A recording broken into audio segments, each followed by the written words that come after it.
Hello, my name is Rick Goldstein. I'm the chairman and founder of SCOLD, the Standing Committee on Law Enforcement Development, and I'm here to introduce a video entitled Under Siege. It's about a hearing that I organized and chaired December 6, 1996. It took place in our General Assembly's Legislative Office Building in Hartford, the Judiciary Hearing Room. What you're about to hear is testimony from victims of police misconduct, from the leading experts in North America on it, and the leading experts in our state.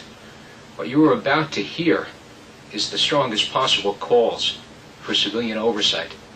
Civilian oversight to prevent things which you'll find very difficult to even imagine, let alone believe. And unfortunately, that's a lot of the reason why they can happen.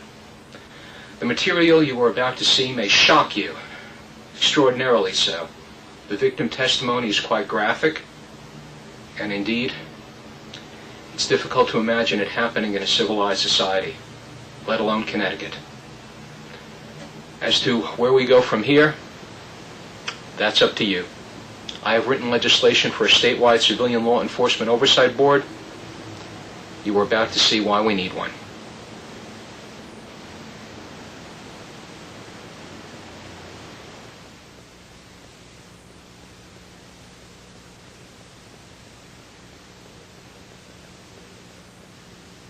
Will come with, but I don't know any group that doesn't need oversight, be it lawyers, doctors, police, you name it. So carry on. Congratulations. And what this is about is justice. What this is about is the fact that too often in Connecticut, justice has become little more than an empty word, which has been filled with whatever the demands of expediency may dictate. It is time that that stopped. Well, the vast majority, very fortunately, and I emphasize that, the vast majority of our law enforcement people are indeed the kind of capable, brave, dedicated crime fighters that we hope for. Unfortunately, there's a substantial minority that is not. When misconduct issues are indeed raised by local officials with the courage, and I repeat, the courage to try and do something. Upon trying to indeed address misconduct, they themselves are often accused of misconduct, called soft on crime, anti-cop, and every other thing. By having a statewide board, we will remove local considerations from the equation. We will have a board which would have an objective distance from these local considerations to assure justice without passion or prejudice. All right, Dr. Mike Barrera, Director, UConn School of Social Work, Institute of Violence Reduction. Good morning. Rick called me a couple of weeks ago and asked if I would share with you some of the experiences of the study that we've been conducting and have finished, and the continuing work based on that study. First of all, I'm a professor of research at the University of Connecticut School of Social Work, and I'm the director of the Institute for Violence Reduction. What do you mean? Are you saying that the police are being violent? And they would laugh. We then proceeded to say, if this is a serious issue, if you really want to address this issue seriously, let's then collect the information and begin to see the extent and the type of violence, because only unless we do this kind of research, we will not get a better picture and understanding of the situation. But the major piece that was found was that young people, and we're talking about from 11 years old until 25, really didn't believe that by reporting or filing a formal complaint would do anything. And in fact, it will bring retaliation against them more severely by doing so. Hence, we were surprised to learn that only about 3 or 4 of the 240 or so complaints or incidents that we reported ever got reported officially to the police department. don't, because if you do it, they're going to come down on you harder. One of our friends did it. He was beaten up more severely. In other cases, they would say, it doesn't work. You can file all you want, you can complain all you want, they're not going to do anything. And in fact, they would refer to the Civilian Review Board in Hartford and its operations, and the evidence there suggests that that's true. What can we do about it? I think that there's several things that we can do about it. One, I think we need to realize that police have a very, very difficult job, and that as such, we need better screening, better monitoring, and better training. I think a combination of factors. I think the rotation of police officers, particularly in stressful situations and in the cities, need to be taken in consideration.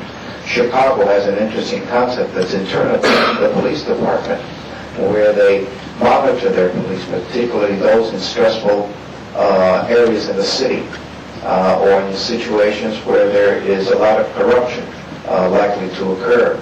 And they monitor police conduct. Also, they monitor police in terms of their own personal lives, those that are going through financial difficulties, those that are going through their own marital difficulties, etc. And they try to provide help to the police officer and also guidance, but monitoring so that if there is some difficulties, that it could quickly be depicted and something be dealt with. What has happened over the years is that when people have believed in the system, that the system would work, and indeed have gone forward and made complaints, what they have found is, instead of having the complaint addressed as it should be, they are addressed with further victimization. Next, we have Dr. Al DiChiara, Director, University of Hartford, School of Criminal Justice. Mike Barrero spoke of some of the problems that the communities face in terms of policing, and he mentioned bad apples, and I would just like to say that apples are usually stored in the barrel, and it's important to remember that sometimes the barrel might be bad, and I think that's the place I'd like to start in my brief comments here. Police officers, as Mike said, have a very, very difficult job to do. They've had pressure placed on them by citizens, by city councils, by all kinds of people. And we ask them to do a number of things that sometimes they're not trained to do. The community policing movement is imposing upon the police a number of obligations that the evidence seems to suggest they're not willing to take upon themselves, they're not able to take upon themselves, and certainly they can't do as well as they may want to do. Police officers are ordinary people, and they bring with them a number of biases and inadequacies that all of us share. And until the barrel is changed, until the culture on the streets changes, until the culture in the locker rooms and police forces changes, until the culture in the academies changes, I think we're going to have this problem for a long, long time. We have to be able to say to the police, if we're good enough to work with you in the crime control function, we certainly should be good enough to work with you to make your job more appropriately performed and to raise the level of professionalism to the extent that we can. There's nothing in civilian oversight of the police that should be construed as saying that we're trying to get all police officers. I think civilian review of the police is nothing more than doing for the police what the police would want to do, which is to control those police officers who have personal problems, whether they're alcohol and drug addiction, marital problems, a whole range of professional, personal, and psychological stresses that make it difficult for them to do the job as they were trained to do and as they would like to do. The current system that we have in Hartford, which is the one I know of, is, to be kind to the members of the board, it's laughable. It's slow. It becomes a forum for politically oriented speeches. and it really is an inefficient and ineffective body. Now, I would like to present Ms. Mary Alice Cook. In March 1996, in federal court here in Hartford, before Judge Dominic Squattrito, I was awarded $100,000 punitive damages and $30,000 legal fees for police brutality against me at my home in Southport, Connecticut, on March 3rd, 1992. It's important that you know several things first about me. I'm known for my gentle nature, and that I have no criminal record except what the police unfortunately tried to develop in me. That I am the mother of 3 children, and that I was a full-time mother. It is also important that you know I own the property 1123 South Scott Hill Road in Southport. It is a $3.5 million residence overlooking the Sound in Long Island, overlooking Long Island. And when I was falsely arrested for criminal trespass in my own home, breach of peace and resisting arrest, the records show at town hall that I indeed did own the home. These men came at my husband at home at his behest, and that I tried continually to seek to discuss these matters with the local police, and I sought resolutions, and I was laughed at. I wrote to the police chief, I requested meetings, and I was turned down. I finally turned to other people within the community, selectmen and judges and lawyers, to come forward to go with me to the police before I even signed this lawsuit. I want that perfectly clear that I did everything. And despite this guilty verdict, the abuse continues, even as recently as last month. On March 3rd, though, I left my house in Southport. This is the incident that I won in federal court. At 7:30 in the morning to take my little boy, a kindergartner, to the New Canaan Country School in New Canaan, and my 8th grade son to school there as well. Their father had left these boys 2 years previously without any support whatsoever, and I was borrowing from people to support my sons and to keep the stability of the school they were in. They were in happy moods that day, and we thought the abuse was behind us. I kissed the little boy goodbye and told him I'd be there at noon to pick him up with his friend for lunch. By 9:15, I was back on Sasko Hill Road, which is a neighborhood of multi-million-dollar homes. And it is where the CEO of GE lives. It is where the president of NBC lives. Those were my neighbors. I was turning into the private road toward my house, and I skidded to a stop at the driveway. A strange car, hidden by the large rhododendrons that were there, blocked the entry. I took a side driveway, one we shared with a neighbor, and accessed my property that way, drove across the property. This too was blocked. As I came up toward the carport, the car was parked at an extreme angle with a left front bumper pressed against the kitchen door. I climbed over this car and went to the kitchen door, which was now unlocked. I had left it locked, and went into my kitchen. Inside the kitchen, my things and my belongings and the children's belongings had been thrown into boxes. It looked like a burglary was in process. Indeed, it was. I heard footsteps above me in the children's room. I walked toward the voices. And understand that I did not call the police at this time because I was terrified. If there were a burglar in my house, I would not have called the police. That's how bad the abuse had gotten. I was terrified of the police at this point. As I came into the newly emptied living room, I saw portable telephones, camera equipment, and other surveillance equipment scattered on the floor. A policeman was standing by the window. My ex-husband of now 2 weeks rushed at me, all 6 foot 3.5 inches of 230 pounds, charged me, punched me quickly in the chest, knocking me over. He put his hands up like this and said, she hit me," as he backed off. The policeman came at me. I turned, left the house immediately, and went to a neighbor's house, and I called my attorney, who told me to wait outside across the street from the house, and he would be there at any minute. While I waited, cruisers came, 2 cruisers, as a matter of fact, past me. One officer, Havens, put the window down and started verbally accosting me, telling me to get out, that I was not wanted.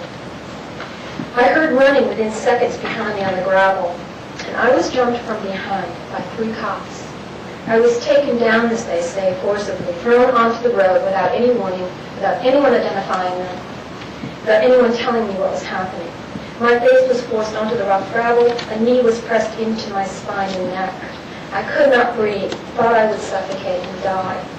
They did not identify themselves as I said. They acted in silence. Kneeling on a person's back can lead to suffocation. I was suffocating under the weight of 3 men. Some people freeze with fear. I was numb.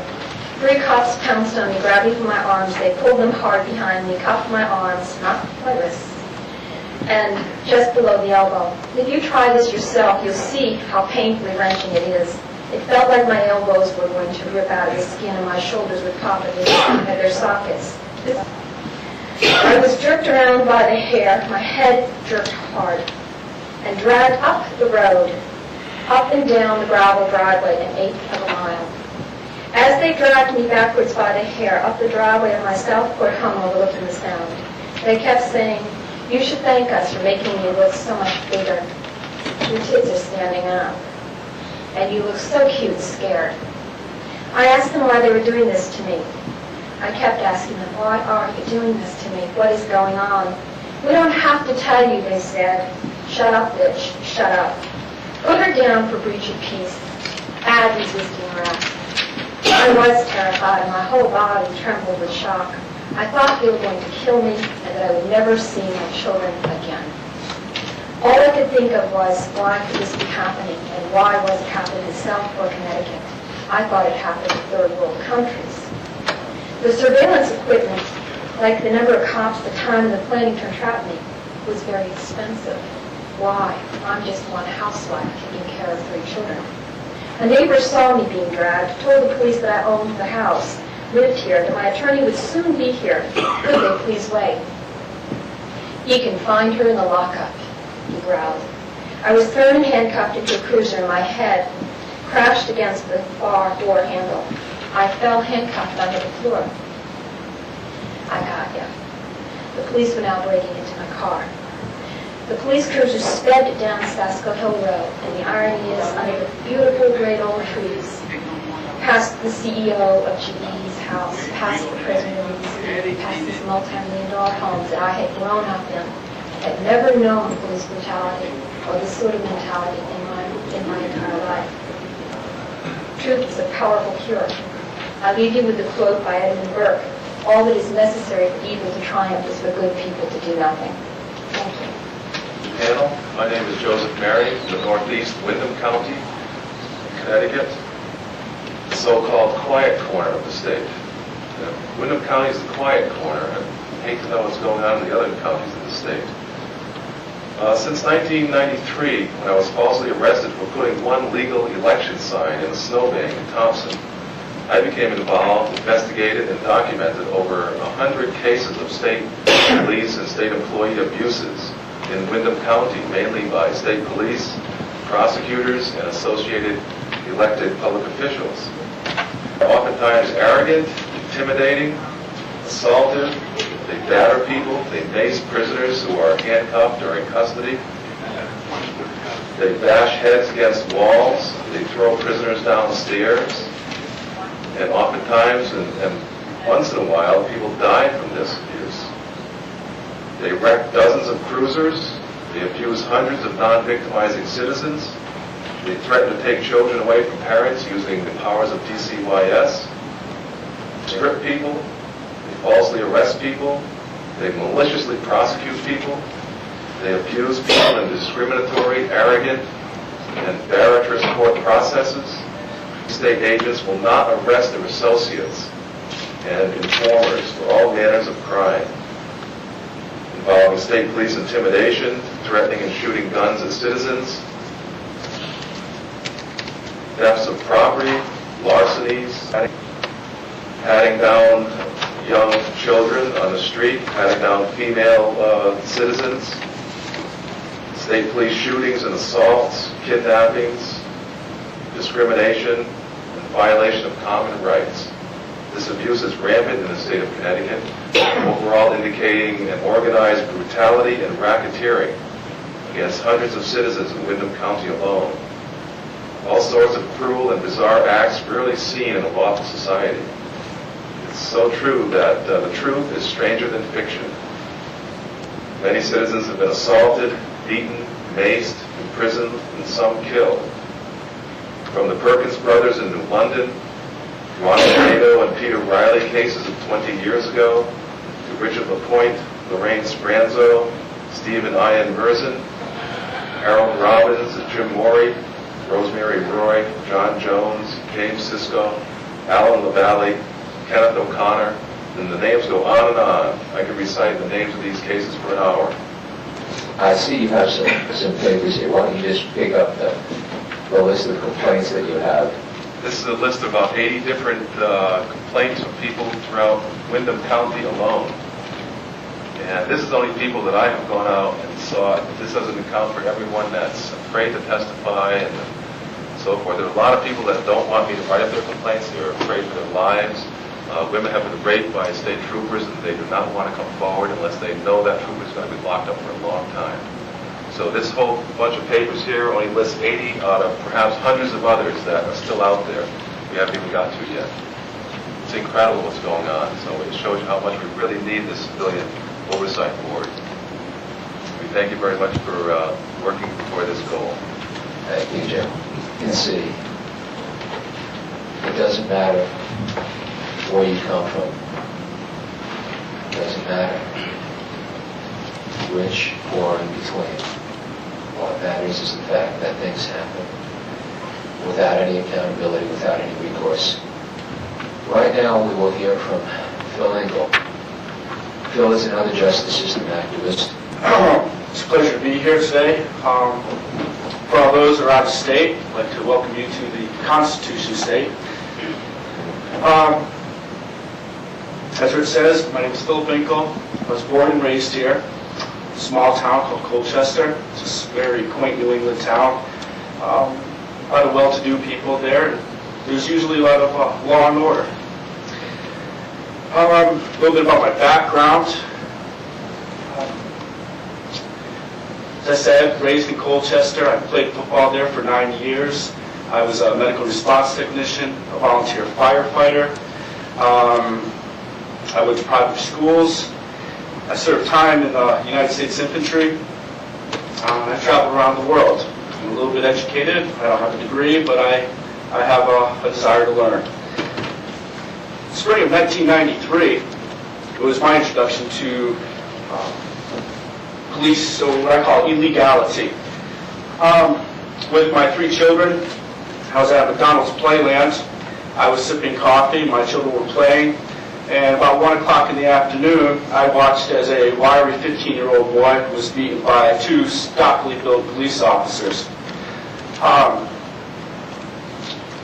They did not arrest the boy. They simply beat him, basically because he wears baggy pants. He dressed a little bit like MTV. The police in town, they feel that that's a gangster image, and they don't approve of that. About a month later, July 3rd, 1993, I learned what it feels like to be a victim, a retaliated against victim. It was James Ardella came to my door without a warrant. He came with another fellow by the name of Charles Scott Thomas. Charles Scott Thomas has a little bit of a history, including, as the state of Connecticut calls, cruel and inhumane treatment to the mentally ill. He was a security guard for the Writing Forensic Institute in Middletown, Connecticut. Yet my town still hired him with a record like that, or maybe because of his record. Anyways, without a warrant, they entered my home, despite my request for them to leave, despite my request for them not to enter. To enforce their unlawful assault upon me, their retaliation for speaking out against what happened to the juvenile Michael Sankiewicz, they were going to use their guns. Charles Thomas started drawing his gun, and it got a little bit scary. Around that day, they had come back with a number of police officers, in which case I was arrested at gunpoint by 3 or 4 of them. I was kept in custody for over 10 hours. My first hour of custody, I went to Lieutenant Wheeler, the commander of Troop K at the time, and I told him I wanted to make a complaint. His response was, he locked me up again in handcuffs, brought me to the police car, and sent me with the state trooper Nick Mapidi to the Norwich Baptist Hospital, whereupon I was given a psychiatric evaluation. Troop K. After 10 hours, I was finally charged with the hideous crime of breach of peace and given a $500 bond. Posted bonds, and I went about my own business. That event there sort of really, I gained acknowledgement that there was a problem. What I felt had happened was really wrong. A couple days later, I went to the Troop K State Police Barracks. I told them I again wanted to make a complaint. The state trooper supervisor, the shift supervisor, came out, put his arm around me, and he said, he walked me to the door, and he said, "Phil, why don't you just drop the whole thing and be thankful you're still alive," as he put it. Well, I didn't really drop it. I continued on. Some of the younger people in town started approaching me, and they started telling me their stories, their run-ins with the police, stories of being beaten without being arrested, stories of constantly, I'm talking 10, 11, 12 times driving through town throughout the week, and each one of those times they would be stopped, their cars would be searched, they'd be thrown up against the cars. Sometimes they'd have cocked pistols put to the back of their heads. I would ask them one thing. I'd say, "Well, did you make a complaint?" And they'd all say the same thing. Well, some of them have, and some of them had not. However, they all said none of them had a belief that a complaint would work. Anyways, from that time, from July of '93 to May of '94, I was arrested 4 times.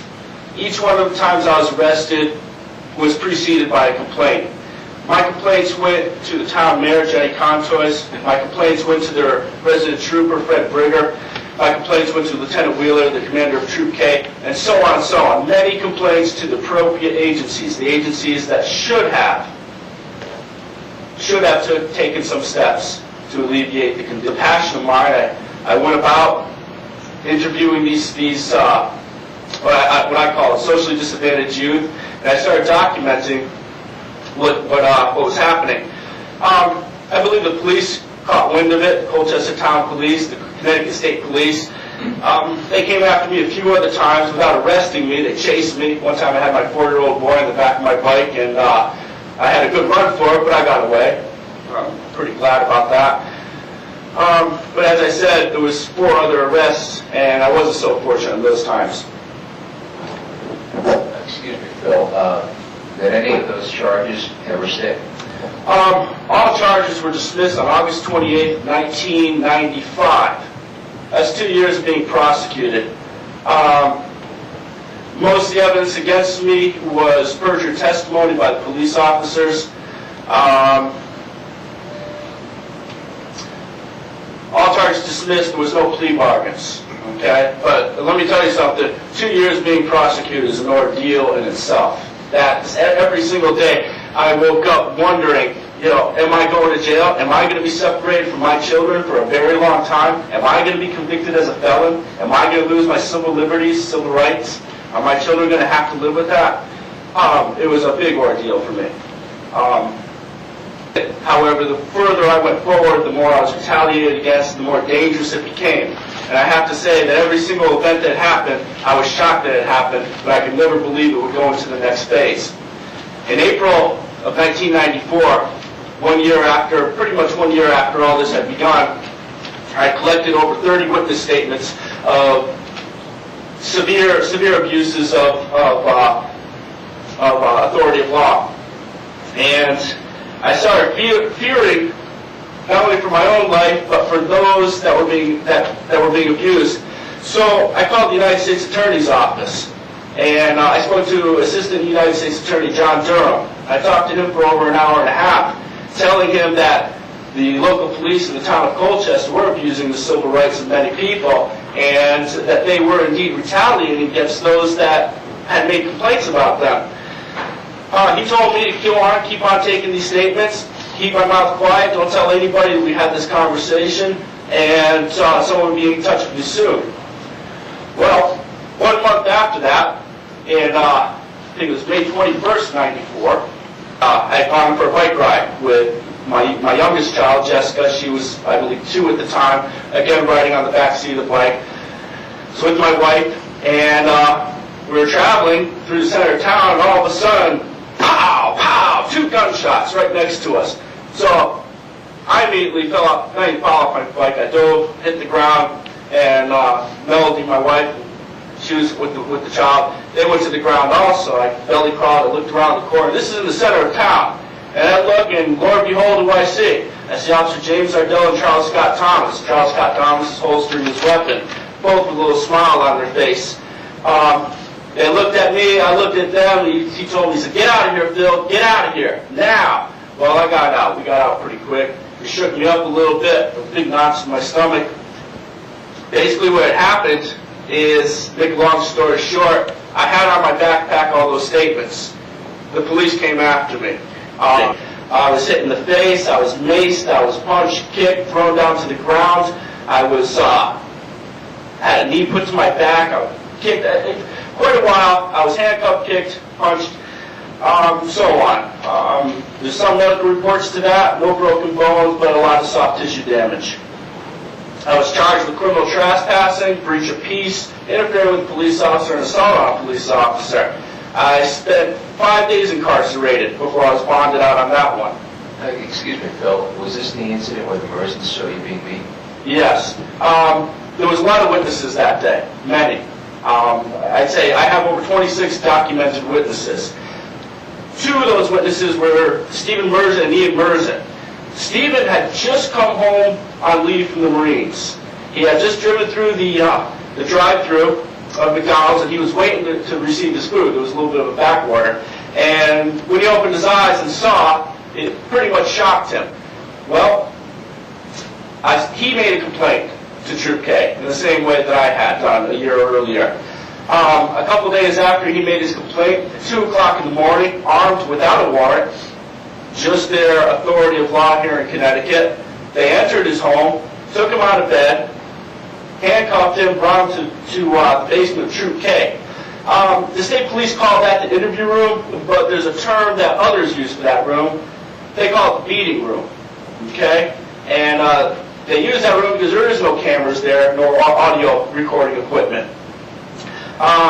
Stephen was beaten, he was choked to the point of unconsciousness, he was football kicked in the head, he was punched in the stomach, he was brought back up, and he was told that this is what happens when you don't keep your nose to your own business. Forget about this whole thing with Phil, and this doesn't have to happen to you again. Okay? That incident itself brought this whole story out into the open. Shortly thereafter, attorney Matt Buckley got involved, called a press conference, and within a very short period of time, there was a lot of news coverage on this incident. What happened to 2 officers? How did it fare for them shortly? Well, first, it was a battle to get any kind of action. Like I said, there was over a year of complaints at that time, and basically, eventually what happened is, not under their own, okay, but under pressures from the press, a huge public outcry for justice, because what had happened is the police commission got involved and said, hey, we've got to do something about this, because there was 50 people camped out on the lawn saying that they've been abused by the police. So it was that forced them to start taking disciplinary actions. I have to note that up until that time, there was not one single internal affairs investigation. Yet there were dozens of complaints of serious police misconduct, investigations, and the officers escaped any kind of discipline by simply resigning. Phil, I tell you, for the purposes of, unfortunately, we're running out of time. Then, after the officers resigned, I should also add, the state police at that barracks where the beating to Stephen Merzen occurred were also disciplined for improper supervision. That was also published in a number of different news accounts. But what I find particularly troubling is, even after this, what the officer who resigned, well, you have a published report from the Current? Yeah, this is, while there were still police officers, okay, I got to go back a little bit and tell you about that called the U.S. Attorney's Office. Okay, what had happened, I learned this later on. U.S. Attorney's Office called the District Attorney's Office, GA21 in Norwich, Connecticut.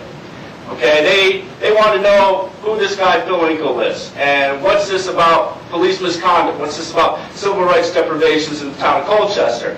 Well, the investigator for District Attorney's Office, his name is Dick Noty, responded back saying, don't listen to that guy Phil Winkle, he's nuts, he's crazy, he's a criminal, and so on and so on. May I remind you, I'm not a convicted felon, I've never been convicted of a felony. Okay? Excuse me, Phil, have you been convicted of anything? No, I have not. Traffic offense. So, anyways, what happens is he disparges my name, okay, which is in itself an obstruction of justice. He then goes to the offending officers and informs them that the United States Attorney's Office is inquiring about these guys, about civil rights deprivations. That's what made them mean. That's why they came after me on May 24 of 94 and literally stole that book that robbed it. They beat me and they robbed me of that bag. Excuse me, in other words, what they did was they stole all of your statements. Yes, they did. Right. Okay, and now in addition to taking the statements of the affidavits of your witnesses, more to the point, how about what they did through their, what was it, their stool pigeon, I guess? Right. Okay, well, you know, like most police officers, they have informants. Okay, this one happens to be what they call a CI, confidential informant. He's registered with the state of Connecticut, the state police. His integrity is used to go after, he makes drug buys. In short, he goes to people, he buys cocaine, he buys various other drugs, and then he testifies against them, or he signs statements against them, and then they use these statements to apply for arrest warrants and search warrants. Anyways, his name is Todd Vachon, and what they did is kind of shocking. Like I said, each event is shocking in itself. I could never believe it would go to the next level. But what had happened is what the Hartford Courant coins as Colchester officers accused of death plot. What happened is myself, another individual I don't want to name at this time, and the FBI had learned about a conspiracy to commit murder. The object of that murder was myself. The intent was to obstruct justice. It was to keep me from standing up at podiums like this and saying what I have to say. Why don't you just read us some of the highlights of that article that was published in the Courant and give us the date? This is 28th of August, 1994, by a Hartford Courant. A state police informant says he was offered $10,000 by two town police officers to make, in quotes, disappear a man who had lodged a brutality complaint against the officers. The informant, Todd Vachon, 22 of Colchester, says he interpreted the June offer from officers James Ardell and Charles Scott Thomas to mean that he was to kill the complainant, Phil Winkle. They said, in quotes, if Phil were to disappear, we'd each give you $5,000. Vachon then said in an interview Saturday, I think they believed Phil had enough on them to prosecute them. I said, man, he'd be the easiest man in the world to kill. And they agreed he'd be easy to kill. I think that is indeed an interesting point.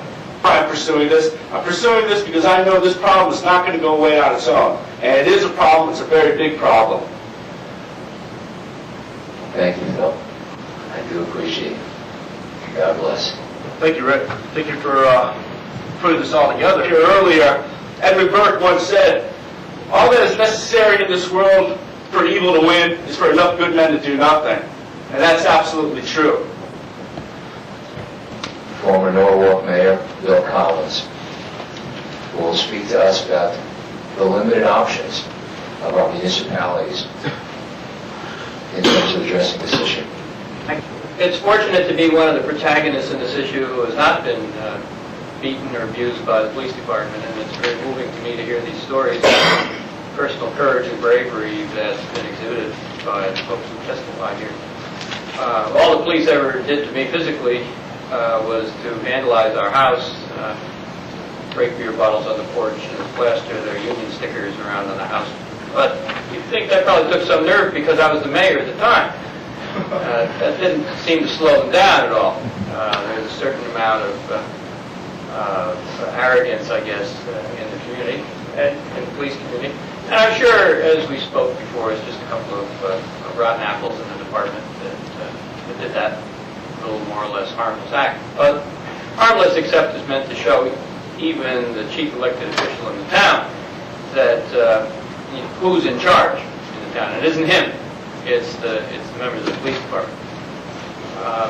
There is this false belief in the general public and in people who are elected and appointed to public life that somehow they are in charge of the government, that they're in control of things, even when it comes to police departments and control of how justice is carried out. My own experience in office, I was the mayor for 8 years, and we have a system in Norwalk which is fairly common throughout Connecticut, wherein the civilian control of the police department lies with a police commission. The mayor is the chairman, and he or she gets to appoint 2 other members. And so I was chairman of that commission for 8 years. The commissioners over that period of time. We had ministers on from time to time, too. What we discovered was that we didn't really have any control over the police department. Even the chief didn't have much control over the department. Maybe a strong chief would have had a little more, but basically it's the union that controls the police department. There was a raid, and carloads of presumably police officers, someplace, poured out of the cars and went after suspects. But a good portion of these police officers were wearing ski masks and were not showing identification. And so they collared a bunch of people who would never identify themselves, arrested them, handcuffed them, took them off. No showing the badge, no showing the face, no showing the name. It could have been the mafia for all the people in that neighborhood knew. And then the suspects were not taken to police headquarters. They were taken to a warehouse down by the harbor. And they were interrogated by these masked, presumably, presumably police officers. And some were then taken to police headquarters, some of them were let go, and the people who arrested them were never identified. Just a couple of weeks ago, we were at a hearing where this issue was brought up again in front of the police chief, who said, tried to first say it never happened, but it had been in the newspaper, so it's hard to say it never happened. But I don't think to this day anybody knows, anybody from the community knows who the officers were that attacked them. What happened to them in the warehouse is only the suspect's side of the story, because there's no one identified on the police side who participated. There's no one to make an accusation against because no one admits that they were there. It's an unbelievable way to run a criminal justice system in a civilized state like Connecticut. How impotent elected public authority is to control misconduct by our law enforcement officers. I was really taken with Rick's proposal for a statewide oversight board. I think that is an inspired idea. With this review board, that would be one of the things that they could be penalized for if they don't allow you to file a complaint. You file a complaint, it's not handled properly, it's whitewashed, and then you can now have a body which will bring an investigation on your behalf. Before we go on, I'd like to read a letter that was hand-delivered to me this morning. A union, New England Healthcare Employees, 1199. December 6, 1996, Chairman Richard Goldstein Skold. Dear Mr. Goldstein, the New England Healthcare Employees Union, District 1199, endorses the idea of a statewide civilian review board to investigate and rule upon allegations of police misconduct anywhere within the state of Connecticut. We are sure that a state civilian review board would give the citizens of the state confidence in its fairness and procedures. Such enhanced confidence will lead to better police and community relations and will, we hope, be welcomed by all those who are concerned with fairness and justice for citizens and police alike. Sincerely, Jerome P. Brown, President. Visionaries of all persuasions have come on board to support this issue. Next, we have Bob Davidson, Chairman, Connecticut Reform Party, Director, United we stand, America. Point of view, Connecticut needs an accurate and effective way to answer these questions and to manage, or to help to manage our judicial system. I feel that an impartial statewide oversight board is a good first step in reaching that goal. Civilian oversight boards have been successful in the majority of countries in the English-speaking world.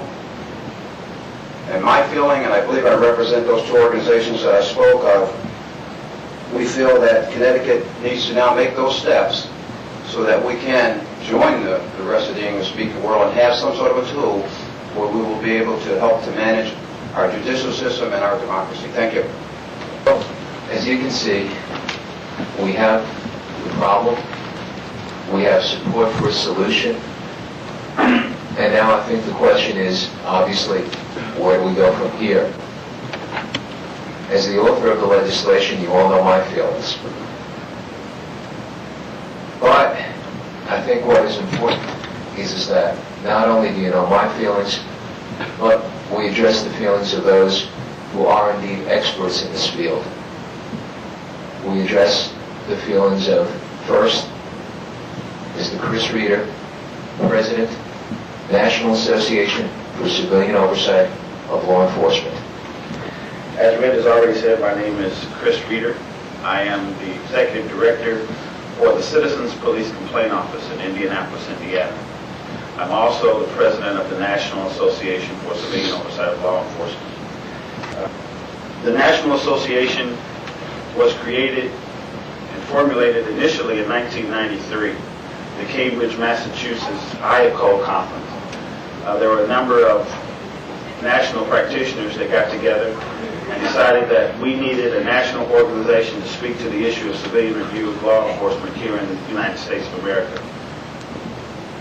Authority corrupts, and that ultimate authority corrupts completely.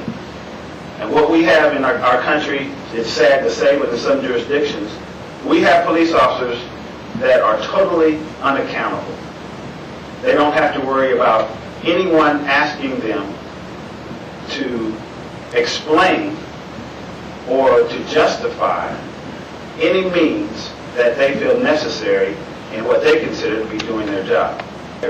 But you're going to pay the price for not having an effective civilian oversight mechanism in place eventually. It will knock on your door. Those police officers will storm your door one day with their mask on, with their badges covered. They will tear from your ceilings the tiles looking for illicit drugs, so they say. They will take your drawers and they will throw the contents of those drawers all throughout your house. They will destroy your personal property. They will deny you of your personal liberty and freedom. And then they will tell you, I'm sorry, we made a mistake. What to do is we want to take that bias out of the system. We want to give the citizens of Connecticut an opportunity to have the same recourse, to be able to go to an independent body, to give that body the opportunity to look into objectionable and questionable actions of police officers here in Connecticut. The decision is up to you. Thank you. Next, I would like to introduce Mr. Hector Soto, former director of New York City's Civilian Complaints Review Board from its inception until about 6 months ago. But New York City in the last 5 years, 1990 to 1995, has paid out $82 million in jury awards or settlements as a result of actions or improper actions taken by police and then taken to court. And there is at least 3 times that amount of penalties pending, if you will, or lawsuits that have been filed asking for 3 times that amount pending in the courts at the moment. And I know of at least one $500 million lawsuit that's being put together. So this Chris's presentation and the use of the commercial cliche is very real. And municipalities and police departments have to think about what price do they want to pay. And the price that a municipality has to pay, given, especially now in these times of retrenchment and budget shortfalls, So it's a very serious consideration. Is it worth protecting the bad cop and then have to suffer the consequences? Having an external board, a civilian board, guarantees a couple of things. One, it guarantees that the people will have a voice, that the police department does not become, or police departments throughout the state do not become runaway departments that feel that they operate with impunity. And part of the conversation, the concept, we can do anything we want, and that was meant in jest. But I will tell you that is a mindset that exists with many police officers. That combined with the image that policing is Dirty Harry, a la Dirty Harry, leads to the kind of behaviors that some people from Connecticut have testified today, and which I have seen in New York and throughout the last 20 years that I have been dealing with this issue, and that all of us that are practicing deal with every day. Not about that. Police unions are a tough cookie. They are a reality. They have a lot of power, as Mr. Mayor indicated. Sometimes they control the police department more than the police chief or police commissioner. Or one of the good aspects of the proposal is that these commissioners are independent. They're elected. They're not part of the ongoing political process at the local level or the state level. And I think that's one of the requirements for making one of these things work. You do not need board of commissioners that are going to be political wannabes whose principal goal is to score points with the person who put them on the board. That defeats the purpose of having the board. Next on the agenda, we have following agendas. Vice President Diacol, First Deputy Commissioner, Quebec Oversight, the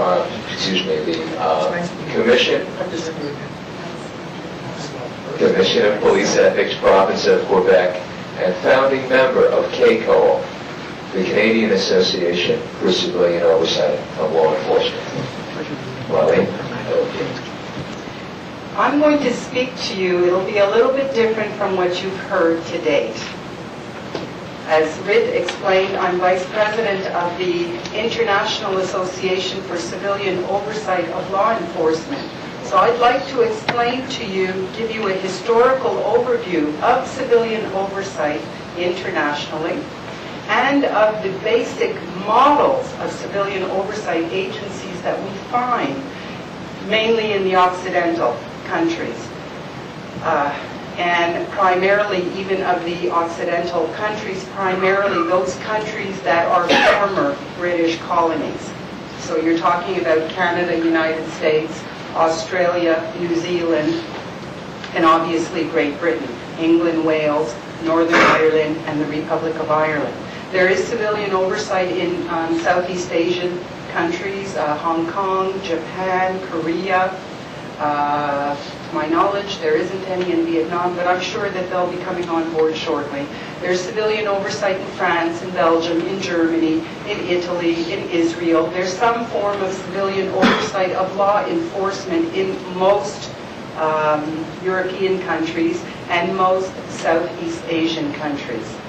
And I certainly do wish both Rit and everyone else who has assisted him much success in getting this back to the state legislature and hopefully getting a bill actually adopted. Because what's interesting about this legislation, and which ties in with IACOL, is the idea that law enforcement goes beyond just peace officers, police officers. That law enforcement are all those individuals working on behalf of the government in the administration of justice. And this proposed legislation addresses all of that. It has the power to review, investigate, to have civilian oversight powers over all of the actors within the administration of justice. And that's very important. And I must commend Mr. Goldstein for including that in the proposed legislation. Next on our agenda is a man who some call Connecticut's foremost legal scholar, and and is shaking his head in modesty. For our closing remarks on this, I will give you John Britton. Thank you very much, Mr. Gunstein, and to the members assembled here to inquire into the issue of an independent review of police conduct. Justice requires fairness in fact and the appearance of fairness. The fairness maxim applies throughout the entire administration of justice in a democratic society.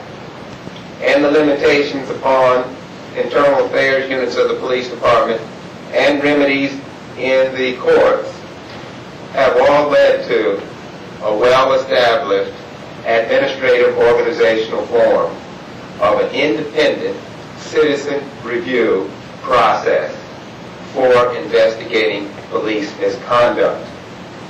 As both an expert in civil and political rights, as well as an expert and a professor of administrative law, the utilization of an independent police citizen review agency and government body is a well-established and highly effective means of investigating police misconduct and upholding the civil liberties and the civil rights of citizens.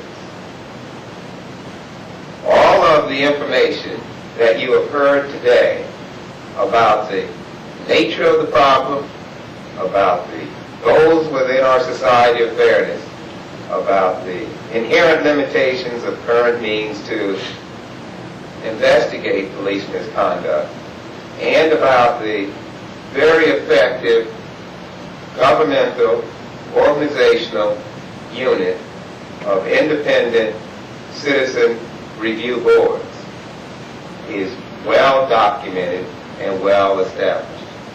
Therefore, Connecticut in particular only has to do it, and they should do it sooner rather than later, because the longer it takes and the more instances of abuse that are documented and reported, whether in the general press, by grand juries, by criminal action, or by civil action, only erodes the confidence that people have in the police. Therefore, I urge Connecticut to act, and to act now, in the creation of a statewide independent citizen review board. Thank you. Today, you have heard all of the reasons why. As has been said before, all that is necessary for evil to triumph is for good men to do nothing.